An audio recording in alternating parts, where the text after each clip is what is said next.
I've heard that sustained deep ketosis can lead to insulin resistance. Following a ketogenic diet can lead to bone loss. Okay, so lightning round. MCT oil, electrolyte powder, 9. So good. coffee, Excuse me. creatine.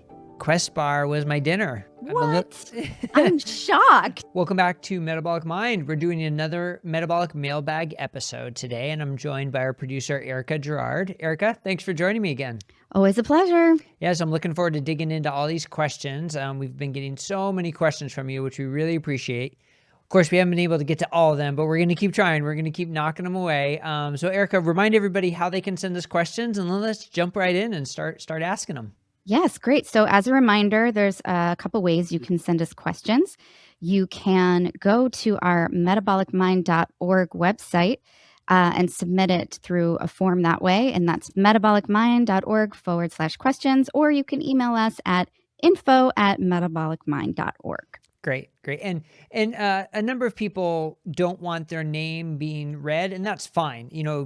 Please let us know. We have no requirements. We absolutely don't have to read your names, although sometimes it's fun to say, this was from ZZ Marcelo 3641. I'm trying to figure all that stuff out, but we certainly don't have to do that. But anyway, we have a lot of questions to get into, and let's dig right in. What do you got, Erica? Yeah, let's jump in. Okay.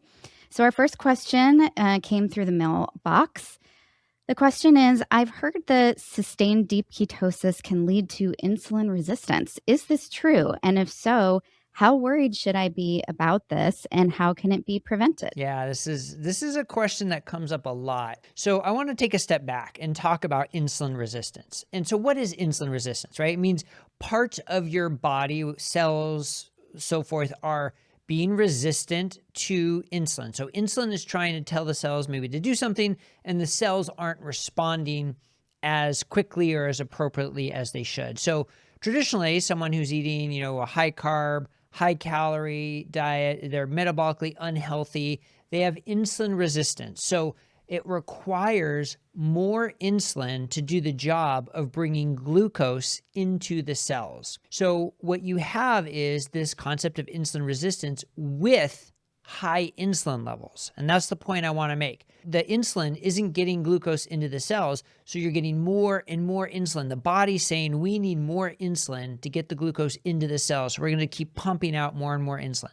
So that's insulin resistance with high insulin levels. That's what I call pathologic, or what a lot of people call pathologic insulin resistance, because this is the disease of insulin resistance that is associated with fluid retention and high blood pressure and chronic inflammation and visceral fat, and it can predispose or make, be associated with higher incidence of cancers and coronary disease, right? This whole laundry list of complications. That's pathologic insulin resistance. Now, there's another version of insulin resistance that's been termed physiologic insulin resistance. Physiologic meaning it's happening, in our physiology, similarly to what I previously described, but it's not a disease. And the big difference is insulin remains low. The insulin level remains low.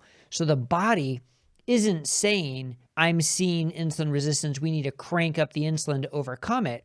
Instead, the body is saying, look, and of course, this is anthropomorphizing and kind of making it a little simplistic, but the body's saying, like, we're in a perfectly fine state here. We don't need to increase our insulin levels, but we got to make sure the brain is getting all of the glucose it needs. And so we may show signs of insulin resistance in our muscles and our liver to help make sure that the brain is getting the glucose it needs. Now, quick reminder, the brain does need some glucose, right? It can't run 100% on ketones, but studies show it can run up to maybe even 70% of ketones. But just because it needs glucose doesn't mean we need to eat carbs or glucose to get it, right? Our body can make the glucose. So that's sort of the differentiation. So physiologic insulin resistance, which is not or does not appear to be associated with all those complications, because you're not retaining fluid. You don't have the high insulin levels, right? You don't have the visceral fat. You don't have the chronic inflammation that is associated with pathologic insulin resistance. So that's a lot of terms thrown around, but the key is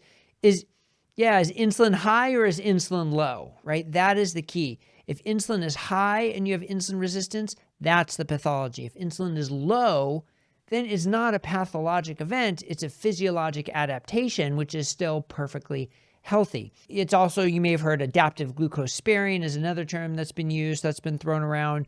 And that's why, so when people who are on a ketogenic diet in quote unquote, deep ketosis, if they were to take a glucose tolerance test, which is where you drink this horrific 75 gram, sugary carbohydrate solution, and they check your blood sugar, you will quote unquote fail that test because your body isn't primed for the carbohydrates and it's sort of in this insulin resistance mode. But what's so interesting is for the majority of the people, if they would just slowly increase their carbohydrate intake over 3 days to a week and then take the test, they get a completely different result. So to me, that shows that this is not pathology. This is your body adapting to your dietary intake of low carbohydrates, which you can reverse and undo with adding back carbohydrates. So hopefully in my brain this is clear, but now that I say it, maybe it's not so clear. So ask me questions if I need to clarify something, Erica. Well, no, I think I understand what you're saying. I think the second part of the question was, how worried should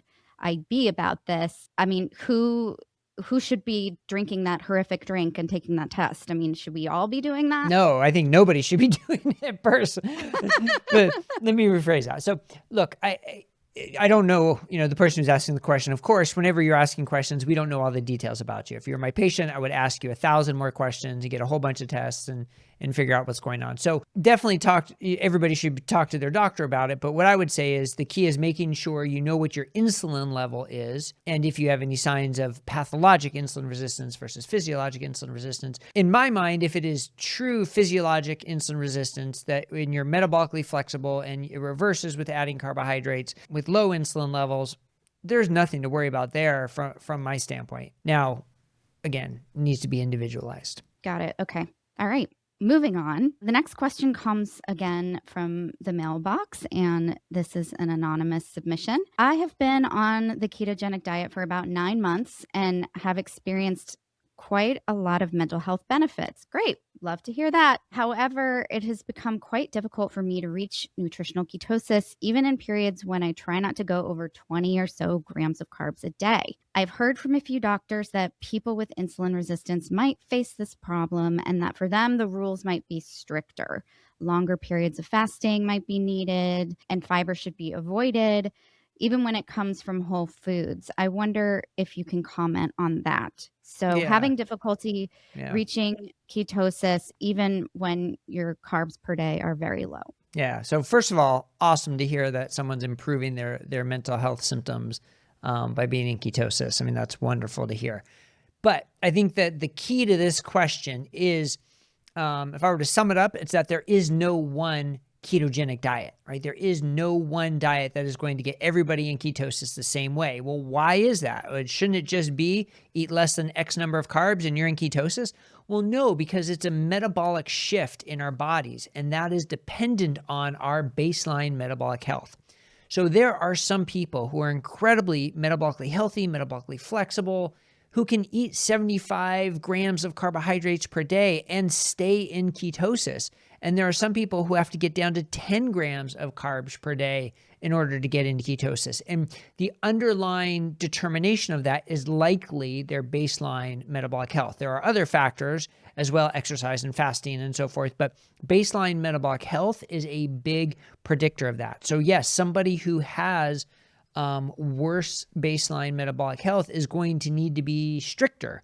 And then interestingly, that same individual, as their metabolic health improves, they can then be maybe a little more lax and still be in ketosis. So even for an individual, what defines a ketogenic diet can change over time as their metabolic health changes. So the person said, does that mean the rules have to be stricter? Well, yeah, they sort of do, especially in the beginning. So like they said, longer periods of fasting, perhaps more strict on the low carbohydrates, and then possibly adding things like coconut oil, MCT oil, and making sure you're getting adequate fat, of course, to help with ketosis production. So all those things do hold true for baseline metabolic health, I think. Wow, you just blew my mind. I didn't think that somebody who was metabolically healthy, could consume that many carbs and still stay in ketosis. You said like 75 grams? Yeah, and they can still be in ketosis. It's remarkable. There was one study, gosh, I forget how long ago it was. It blows my mind how some people can be like, oh, this study from 2017 published by so-and-so, and they just like off the top of their head, like, I can't do that. I can vaguely see it, but they looked at different levels of carb intake and how often people were in ketosis, and like below 50, they were in ketosis like, I don't know, 75% of the time. I'm just sort of making it up. It was like some percentage, but even at like up to 75, like 25% of the time people were or 25% of the people were in ketosis. So it showed that there was this huge spectrum, which just reinforces there isn't one ketogenic diet. It's going to be different for each individual, but less than like 25 grams, the vast majority of people were in ketosis. But again, even then, it's not going to be 100% based on your baseline physiology. Yeah, that's good to keep in mind. All right. Well, thanks so much for the question. Our next question is, I've heard that following a ketogenic diet can lead to bone loss. Is that true for most people, or for some people, for any people? And if so, are there ways to prevent that? Yes. So bone loss. So another really interesting question that comes up a lot. So the theory is a keto diet is a quote unquote acidic diet. An acid environment can be detrimental to our bones. Therefore, a keto diet is detrimental to our bones. Only none of that's true. So our bodies are constantly regulating our acid-base status. So even if we're producing ketones or we have what's called quote unquote acidic diet, like our blood doesn't reflect that. Our blood balances that out. And so there really is no acidosis happening. Now that's what happens with ketoacidosis, like the pathologic disease where people are very sick. And that is very different from nutritional ketosis. There, you do measure acidosis in the blood. But with nutritional ketosis, you don't measure acidosis, and it's not an acidotic state.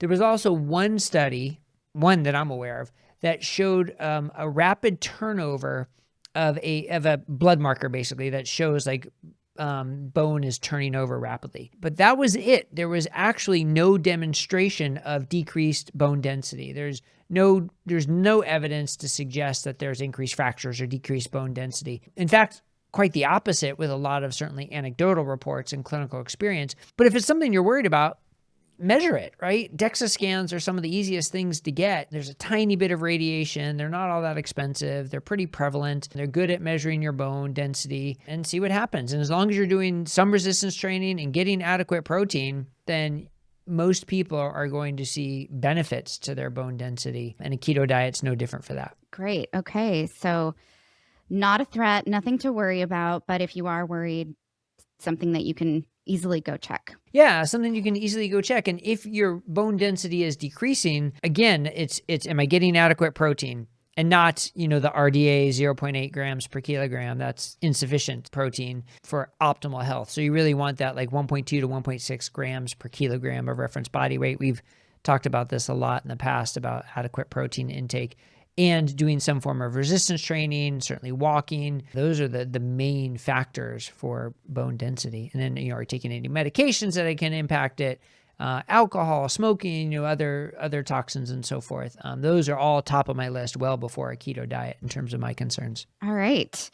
So to close out today's Metabolic Mailbag episode, we're going to do something a little bit different. Have a little fun lightning round with you, Dr. Scher. Are you ready to play? I'm not sure, but okay, let's go for it.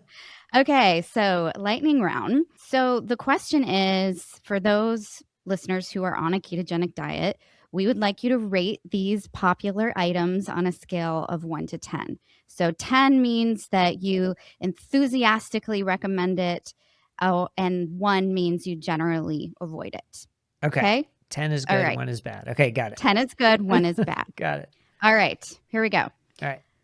MCT oil. MCT oil, I'd say like a 7, and it's kind of because of it depends. I don't think everybody needs it. Not everybody's going to benefit from it necessarily, but those people who want to boost their ketones or maybe struggling to get the ketones where they want, it is a great sort of easy and effective way to boost your ketones. So on the one hand, it's a 10 if you really want it, but for the general people, it's probably like a 7. Okay, a 7. And just a reminder, this is called a lightning round, so your responses need to be fast.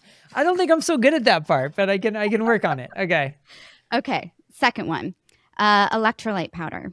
9. So good. Prevent the cramps, help with the keto flu, salt your food, use electrolytes. Big fan. Okay, coffee. Excuse me. For me, it's a 10. That one's an individual. That one I can't rate for everybody else. Everybody's got to rate that one for themselves. For me, it's a 10, in case you were wondering. Well, maybe caffeine, I should say. Yeah, look, caffeine is probably the best legal drug there is, but make no bones about it. It is a drug. You can have a dependence on it. It can have brain effects. It can have adverse physiologic effects. And so, getting the right dose for the right person, it's my drug of choice. Love it. Coke Zero. 1. No. 1? I don't know. Is that harsh? I guess maybe like a 3. Right? Okay, fair. Because if you just really need that like taste of a Coke and you really want, like there's a part of you that just really needs that. I would hope that we can kind of move past that, because there is some of that, that sweetness that can be a slippery slope and trigger other things. That's what I worry about. For some people who just really need that, then okay, maybe that's not the end of the world, but try to avoid it. Fair enough. I'm a Pepsi Zero fan myself, just admitting the truth. All right, next one, keto bread, like brands such as Hero Bread are very popular, things like that. Yeah, I'd say for that one, I'd give it like a 5. And again, for people who really feel the need to have some sort of bread and they really miss it, sure, but you really got to look at the ingredients and see how your body responds. So I actually really would like people to be doing it while wearing a CGM or checking their blood sugar. We don't have home insulin tests, but that would be good too, because not all the, added fiber is the same and not all the ingredients are the same.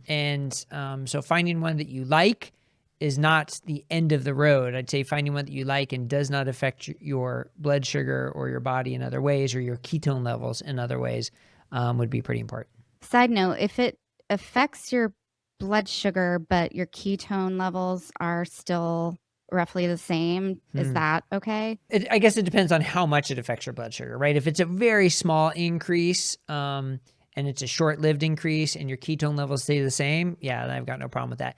It'd be unusual for it to significantly raise your blood sugar and not lower your ketones. That would be a pretty strange setting. But if that did happen, I would worry about it. Got it. Okay. Creatine. Ooh, creatine. Creatine, I'm at like a 9 probably on creatine, especially with all the new evidence about the mental health benefits. So certainly muscular and physical health benefits, but also mental health benefits. If someone's vegan or vegetarian, I'd be at a 10 plus on creatine. For someone eating an omnivore diet and probably getting some dietary creatine, I'd say probably even still a 9. Awesome. Wow. Big fan. Exogenous ketones, such as ketone IQ. What I would say is I give a 10 to my interview with Dr. Dom D'Agostino about exogenous ketones. So everybody should check that out. So because apparently I'm restricted by what I can say here since this is a lightning round. So I'd say a 10 for my interview with Dom D'Agostino and like a 6 overall, because it's very dependent on the type of exogenous ketone and what you're using it for. So check out the interview with Dom. Quest bars. So I just got back from traveling to the Bay Area, and Quest Bar was my dinner. What? I'm shocked. I know, right? Like on the whole, I am anti-bars and processed foods, but my flight was like 2 hours delayed and I got in late and I didn't want to eat late. So I had a Quest Bar in my bag. So they're processed. They've got lots of fillers, and it can stimulate that sweetness, but in a pinch, and this is where I was in a pinch. So I'd give it like a 5, but in a pinch, it can really help. Oh my gosh, that just made my day knowing that Dr. Bret Scher ate some sort of processed food in a pinch. Right? Like we don't have to be perfect. We can strive for being better, Absolutely, but we don't have not. to be perfect. Yeah. Love that. Intermittent fasting. Gosh, it's so hard to just give one answer for these. I'd say a 6. can be really helpful to help people boost their ketone levels up, can be helpful for some people for weight loss and improve metabolic health, and can make some people just hungry and craving and want to just binge, and can be bad for mental health for some people. So very individualized. So I'd give it like a 6. Fair. Okay. And last one, and then I'll let you off the hook. Artificial sweeteners. Artificial sweeteners, I'd give a 4. It's a big category, right? If you wanted to say, all right, maybe like monk fruit and allulose, okay, maybe those go up to like a 6. But again, it's that concern that the slippery slope, how people are going to respond to that sweetness. And for some people, that's a huge trigger, an addiction type trigger, that even a quote unquote fake sweetener like that, non-caloric sweetener, can really be damaging. And others was enough to just solve what they need for that little sweet hit, and that's it, and they're great.